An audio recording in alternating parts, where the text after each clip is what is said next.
Are moral stories. ఊరి శివార్లు ఇటుక బట్టి నిర్వహిస్తూ ఉండేవాడు శివయ్య. కుర్రాడు కావడంతో వ్యాపారాన్ని చాలా జోరుగా సాగిస్తూ ఉండేవాడు. ఇతను ఇటుకల వ్యాపారంలోకొచ్చిన తర్వాత చాలా మంది ఆ వ్యాపారం మూసేశారు. ఏంటి తాత, ఈ వయసులో ఇటుకలు కొంటున్నావు? వయసులో కన్ను మిన్ను ఆగలేదు. ఇప్పుడు నన్నే నమ్ముకుని ఆ ఇంటిది ఉంది.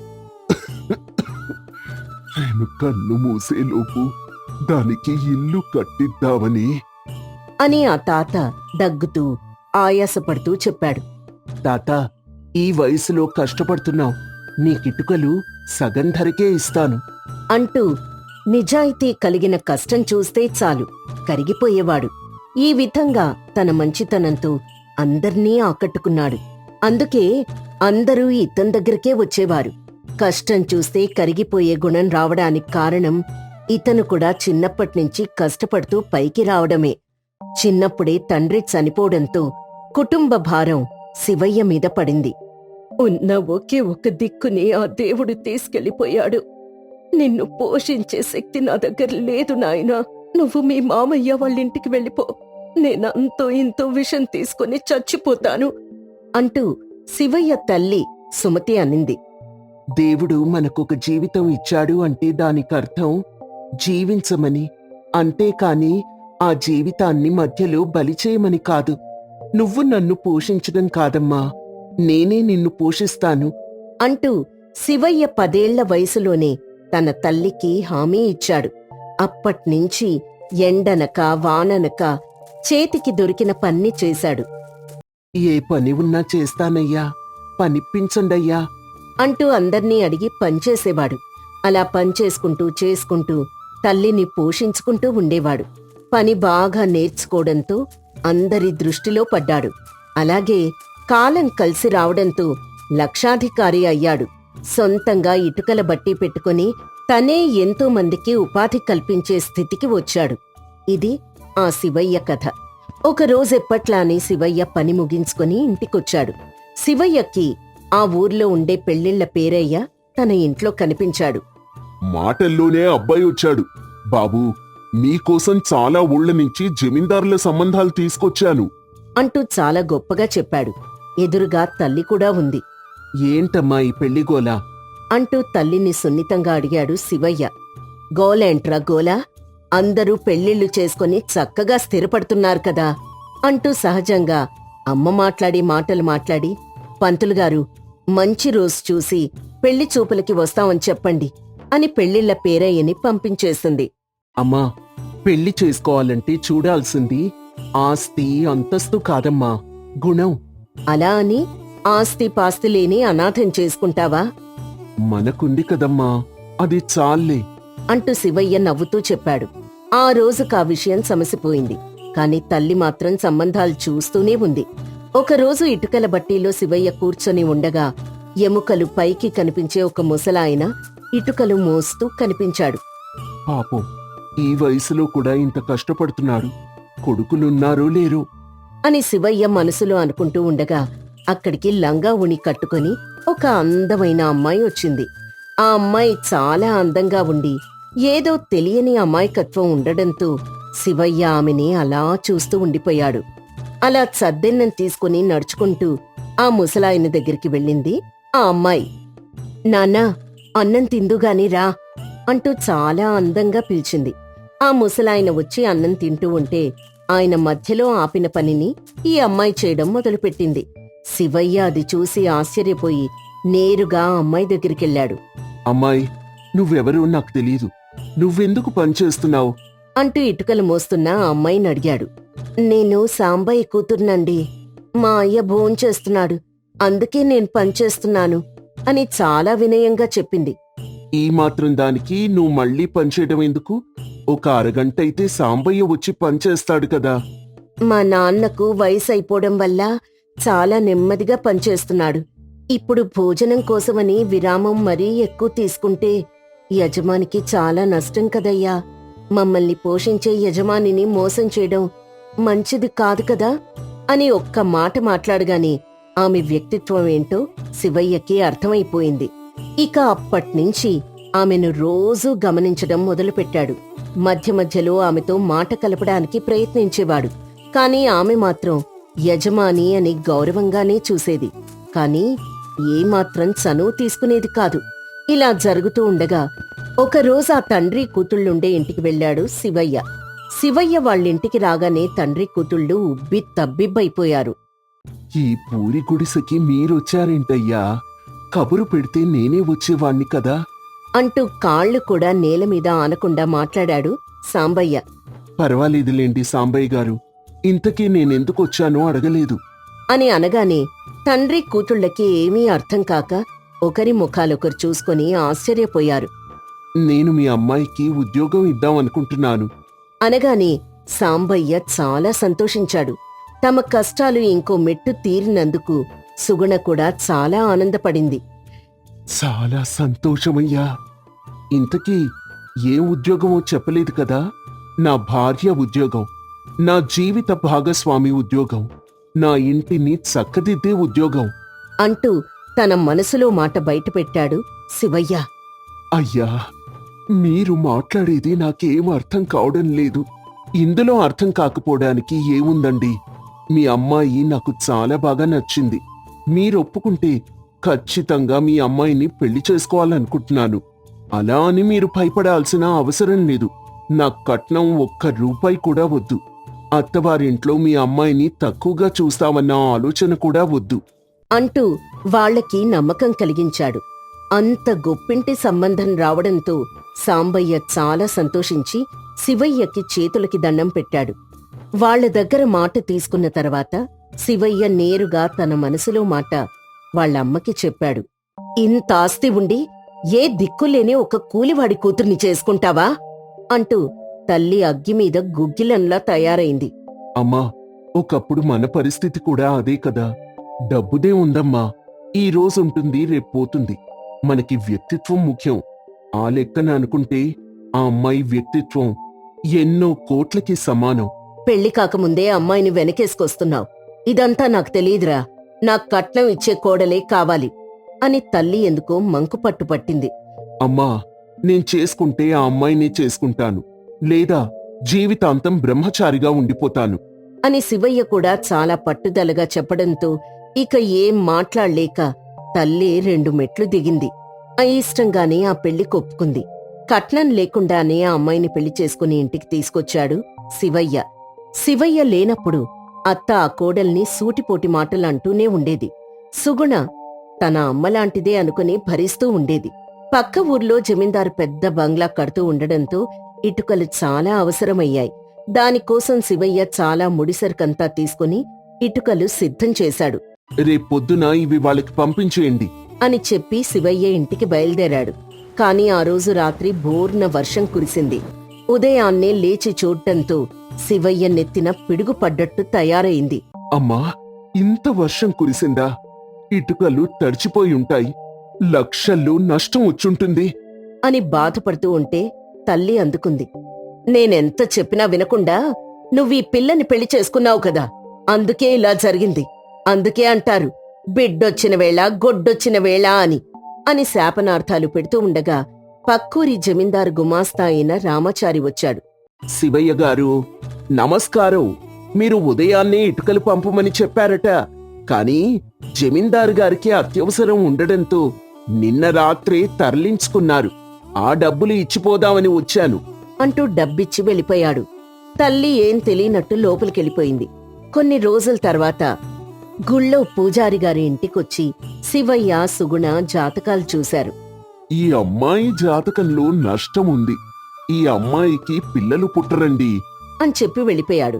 ఇక అప్పట్నుంచి శివయ్య తల్లి మళ్లీ శాపనార్థాలు పెట్టడం మొదలుపెట్టింది. నా వంశం ఇక్కడితో ఆగిపోతుందిలే. నేనప్పుడే చెప్పాను కదా, ముందు వెనక చూసి చేసుకోవాలి అని మాట్లాడుతున్నా కూడా కోడలు ఒక్క మాట కూడా మాట్లాడలేదు. సంవత్సరం తిరిగేలోపే సుగుణ పండంటి బిడ్డకు జన్మనిచ్చింది. ఇలా ప్రతి విషయంలో అత్త ఏదో ఒక తప్పు పట్టాలని చూస్తూ ఉండేది. కాని శివయ్య సుగుణను నిజాయితీగా ప్రేమించి పెళ్లి చేసుకున్నాడు కాబట్టి కాలం కూడా కలిసొచ్చింది. వారిద్దరి మధ్య ప్రేమ ఉన్నంతకాలం ఆ విధి సైతం వీళ్లకి తల వంచాల్సిందే.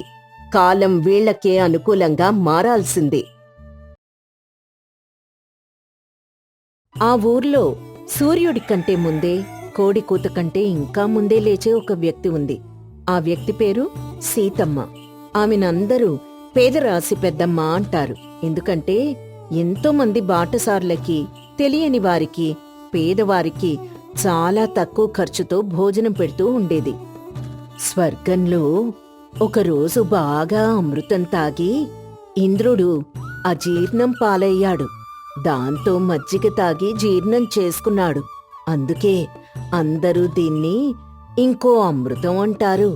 చివర్లో కొంచెం మజ్జిగతో ముగించండి, బ్రహ్మాండంగా ఉంటుంది అంటూ సీతమ్మ లేనిపోని మాటలన్నీ చెప్పి బాటసారులకి కడుపు నిండా అన్నం పెట్టేది. సీతమ్మ దగ్గర భోజనం చేయడం కంటే ముందే ఆమె మాటలు వింటే కడుపు నిండిపోతుంది అనే నానుడి ప్రజల్లో బాగా పెరిగిపోయింది. ఆమెనందుకే మాటకారి ముసలమ్మ అని కూడా పిలిచేవారు. ఒకరోజు ఇంట్లో కూర్చొని వంట చేస్తూ ఉండగా అక్కడికి ఒక పేద బ్రాహ్మణుడు వచ్చాడు. అతని పేరు సర్వేశ్వర శర్మ. అమ్మా, ఇక్కడ సీతమ్మ అంటే ఎవరు? అంటూ ఆ బ్రాహ్మణుడు నెమ్మదిగా అడిగాడు. నేనే అయ్యా, ఏం కావాలి? అమ్మా, నేను కాశీ యాత్ర చేస్తూ చాలా దూరం నుంచి వస్తున్నాను. చాలా ఆకలిగా ఉంది, అన్నం పెడతారా? అంటూ చాలా దీనంగా అడిగాడు. ఆ పేద బ్రాహ్మణుడి స్థితి చూసి సీతమ్మ మనసు కరిగిపోయింది. దానికేం భాగ్యం, ఖచ్చితంగా పెడతాను. కాళ్ళు చేతులు కడుక్కొనొచ్చి కూర్చోండి అనతనికి చెప్పి వంటగదిలోకి వెళ్ళింది. తీరా చూస్తే అక్కడ వంటలేవీ లేవు. అయ్యయ్యో, వంటలన్నీ అయిపోయినట్టున్నాయే. పాపం, ఆ బ్రాహ్మణుడు భోజనానికి కూర్చున్నాడు. ఇప్పుడు ఏం చెయ్యాలి అని మనసులో ఆలోచించి అప్పటికప్పుడు వంట చేయడం మొదలుపెట్టింది. ఆ బ్రాహ్మణుడు భోజనానికి కూర్చునుండగానే ఆ మాటకారి ముసలమ్మ అక్కడికొచ్చింది. చూస్తుంటే ఈ రాజ్యం వాడిలా లేవే, ఎక్కడ్నించి వస్తున్నావు అనతన్ని అడిగింది. అవునమ్మా, మాది విజయ రంగాపురం.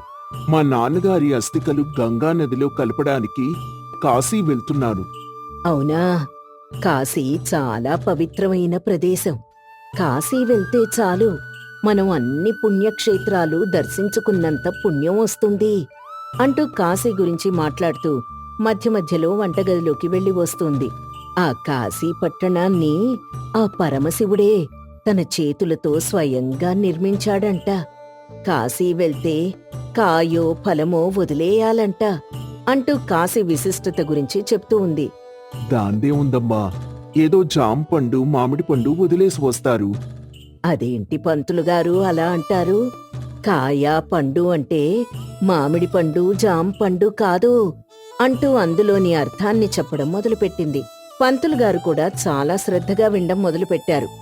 కాయం అంటే శరీరం, ఫలం అంటే ఫలితం. దేహం మీద, సుఖాల మీద ఆపేక్ష వదిలేయాలని దానర్థం అంటూ ఆమెకు తెలిసిన జ్ఞానాన్ని పంచింది. ఆ పేద బ్రాహ్మణుడు కూడా అలాగే కళ్ళప్పగించి మరీ విన్నాడు. వంట పూర్తవ్వడంతో సీతమ్మ ఆ బ్రాహ్మణుడికి చకచకా వడ్డించింది. ఇప్పటి వరకు అతను ఆకలితో ఉన్నాడని బ్రాహ్మణుడికి అప్పుడు గుర్తొచ్చింది. వెంటనే ఆవురావురుమంటూ తిండం మొదలుపెట్టాడు. సీతమ్మ అతను తింటూ ఉంటే సంతోషంగా చూస్తుంది. పంతులుగారు, మీరు చాలా ఆకలిగా ఉన్నారని నాకు తెలుసు. కాని మీకు వడ్డించడానికి ఇంట్లో ఆహారం లేదు. ఆకలి మీద ధ్యాస ఉంటే ఇంకా ఆకలి పెరుగుతుంది. ఏదో విషయం చెప్తూ ఉంటే తింటూ ఆ బ్రాహ్మణుడు వింటూ ఉన్నాడు. మీకు ఆకలి మీద ధ్యాస ఉండకూడదని ఏదో అలా మాటల్లో పెట్టాను. ఏదైనా తప్పు మాట్లాడి ఉంటే నన్ను క్షమించండి అంటూ చాలా వినయంగా మాట్లాడింది. ఇంతవరకు తన మాటకారితనంతో ఆకలిని మైమర్పింపజేసిన ఆమె వైపు చాలా ఆప్యాయంగా చూశాడు ఆ బ్రాహ్మణుడు. అమ్మా, వచ్చే జన్మంటూ ఉంటే మీకు బిడ్డలా పుట్టాలనుంది అంటూ ఆనంద భాష్పాలతో ఆమె ఆశీర్వాదం తీసుకుని కాశీ బయల్దేరాడు. చాలామందికి తన మాటల అమృతంతోనే ఆకలి తీర్చింది సీతమ్మ. ఆ ఊర్లో ఉండే జమీందార్లు, పెద్ద పెద్ద అధికారులు ఆమెకు సన్మానం చేయాలని చూసినా నా వల్ల ఒకరి కడుపు నిండినా అది నాకు సన్మానంతో సమానం. మళ్ళీ ప్రత్యేకంగా ఈ సన్మానాలెందుకు అంటూ చాలా సున్నితంగా తిరస్కరించేది. ఇలా జరుగుతూ ఉండగా ఒకరోజు రాత్రి ఆమె దగ్గరికి 3 యువకులొచ్చారు. అవ్వా, చాలా దూరం నుంచి వస్తున్నాం, కాస్త అన్నం పెడతావా అంటూ మామూలుగా అడిగాడు ఒక వ్యక్తి. ఊరికే ఏం వద్దు, నీకెంత కావాలంటే అంత ఇస్తాం. అంటూ వాళ్లతో పాటు ఉన్న సొమ్ము మూట చూపించారు. బాబూ, నాకు సొమ్ము ఎక్కువేం అక్కర్లేదు గాని కాస్త సమయం పడుతుంది, ఎదురు చూడగలరా అంటూ చాలా వినయంగా అడిగింది. దాంతో ఆ 3 సరే అని తల ఊపి అక్కడ కూర్చున్నారు. నాకు చాలా దూరం నుంచి వస్తున్నారని చెప్పారు. ఇంతకీ ఎక్కడ్నించి వస్తున్నారు సువర్ణకోట నుంచి వస్తున్నాం అంటూ అందులో ఒకడు చెప్పాడు. ఇందాక నుంచి చూస్తున్నాను, మీరిద్దరే మాట్లాడుతున్నారు. ఆ 3వ వ్యక్తి మాట్లాడట్లేదు ఎందుకు అని అడగడంతో మొదటి వ్యక్తి ఈ విధంగా చెప్పాడు. అతని కాలికి చిన్న గాయమైంది, అందుకే ఇక్కడి నుంచి త్వరగా వెళ్ళాలి. అయ్యయ్యో, దెబ్బ తగిలిందా? నేను చూస్తానుండండి అంటూ ఆ దెబ్బను చూసింది. దీనికి తంగేడు ఆకుపసరు కావాలి, మీరిక్కడే ఉండండి, నేను వెళ్ళి తీసుకొస్తాను అని వాళ్ళకి ధైర్యం చెప్పి వెంటనే బయటికి వెళ్లి తంగేడాకుల్ని తీసుకొచ్చింది. దాని పసరుతో అతనికి నయం కూడా చేసింది. కొంచెం మంట పుడుతుంది బాబూ, ఓర్చుకో. అవును, అమ్మా నాన్న ఎక్కడుంటారు, ఏం చేస్తున్నారు, వాళ్ళ ఆరోగ్యం బావుందా అంటూ నొప్పి మర్చిపోవడానికి రకరకాల మాటలు మాట్లాడుతూ ఉంది. ఇంతలోనే వంట పూర్తవడంతో వారికి చాలా ఆప్యాయంగా వడ్డించింది. బాగా ఆకలిగా ఉండడంతో ఆ 3 ఆ వంటని చాలా బాగా ఆస్వాదించారు. వంట చాలా బావుంది, ఇదిగో తీసుకో అంటూ చాలా పెద్ద మొత్తంలో డబ్బిచ్చాడు రెండో వ్యక్తి. క్షమించండి బాబూ, నెత్తుటి కూడు నేను తీసుకోను అనగానే ఆ 3 ఆశ్చర్యపోయి ఒకరి ముఖం ఒకరు చూసుకున్నారు. మీరీ డబ్బుని దొంగతనం చేసి వస్తున్నారని నాకు తెలుసు అనగానే ఆ 3కి గుండెల్లో దడ మొదలైంది. సువర్ణకోట అంటే చాలా సంపన్నమైన నగరం. పొరుగురు వారికి ఆ ఊర్నించి రాకపోకలు నిషిద్ధం. కాని మీరా ఊర్నించే వచ్చారు అంటే ఖచ్చితంగా దొంగతనం చేసే వచ్చుంటారు అని చెప్తూ ఉంటే ఆ 3 ముఖంలో నెత్తుటి చుక్కలేదు. ఇకపోతే ఆ దెబ్బ, అది ఖచ్చితంగా బల్లెంతో కొట్టిన దెబ్బ.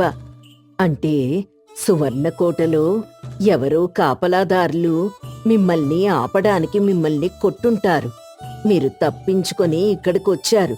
కష్టపడి సంపాదించిన డబ్బు కాదు కాబట్టే ఎంత కావాలంటే అంతిస్తావని అహంకారంగా మాట్లాడుతున్నారు అంటూ జరిగిందంతా పూసగుచ్చినట్టు చెప్పింది. అంతా కళ్ళకు కట్టినట్టు చెప్పడంతో ఆ 3కి వేరే దారి లేకపోయింది. అమ్మ ముసల్దానా, ఏదో పూటకూడు అన్నం పెడుతూ సంపాదించుకుంటున్నావు అనుకున్నా. ఎంత తెలివి కలదానివి, నిన్నిలాగే వదిలేస్తే మమ్మల్ని రాజభటులకు అప్పగిస్తావు. దీన్నిక్కడే చంపేసి వెళ్దాన్రా అంటూ 3 సీతమ్మని చంపడానికి ఆమె మీదకు వెళ్లారు. ఇంతలో అక్కడికి 3 రాజభటులొచ్చి వాళ్ళని పట్టుకున్నారు. మేవొచ్చి చాలాసేపయింది అని వాళ్ళని బంధించగానే 3 ముఖాలు తెల్లబోయాయి. మీరు భోంచేసిందాకా మిమ్మల్ని బంధించవద్దని సీతమ్మ కోరింది. ఆమె మీద గౌరవంతో మిమ్మల్ని ఇప్పటిదాకా బంధించకుండా వదిలేశాం అనగానే నడి నెత్తిమీద ఏదో పిడుగుపడినట్టు 3 ఆమె వైపు ఆశ్చర్యంగా చూశారు. నా ముందే వంట చేస్తూ ఉన్నావు కదా, వీరికప్పుడే సమాచారం ఎలా ఇచ్చావు? మీ మాటల మీద అనుమానం వచ్చి తంగేడు రసం కోసం వెళ్ళినప్పుడు వీరికి సమాచారం ఇచ్చి వచ్చాను అనగానే 3 ప్రాణాలు గాల్లో కలిసిపోయాయి. నీ మాటకారితనంతో మమ్మల్ని మాటల్లో పెట్టేసి ఈ రాజభటులకు పట్టిస్తావా? నీ అంతు చూస్తాం అంటూ చాలా కోపంగా కారాలు మిరియాలు నూరారు. ఏమాత్రం భయపడకుండా సీతమ్మ చిరునవ్వుతో నిలబడి ఉంది. నిజాయితీగా ఉండే గర్వం అలాంటిదేమో మరి. రాజభటులు వారిని తీసుకెళ్లిపోయారు. ఈ సంఘటనతో సీతమ్మ పేరు మార్మోగిపోయింది. కాని సీతమ్మకు మాత్రం గర్వం తలకెక్కలేదు. మాట మంత్రం లాంటిది, ఎలాంటి విషాన్నైనా విరుగుడు చేస్తుంది అంటూ అమృతం లాంటి మాటలు మాట్లాడుతూ పేదవాడి కడుపు నింపుతూ హాయిగా జీవించసాగింది. ఈ కథలో వ్రాయబడిన సీతమ్మ పాత్ర ఎంతో మంది ఆకలి తీర్చిన డొక్కా సీతమ్మ గారి పాత్ర నుండి ప్రేరణ తీసుకుని రాయబడింది. డొక్కా సీతమ్మ గారి పాదాలకు నమస్కరిస్తూ ఈ కథను ఆమెకు అంకితం చేస్తున్నాం.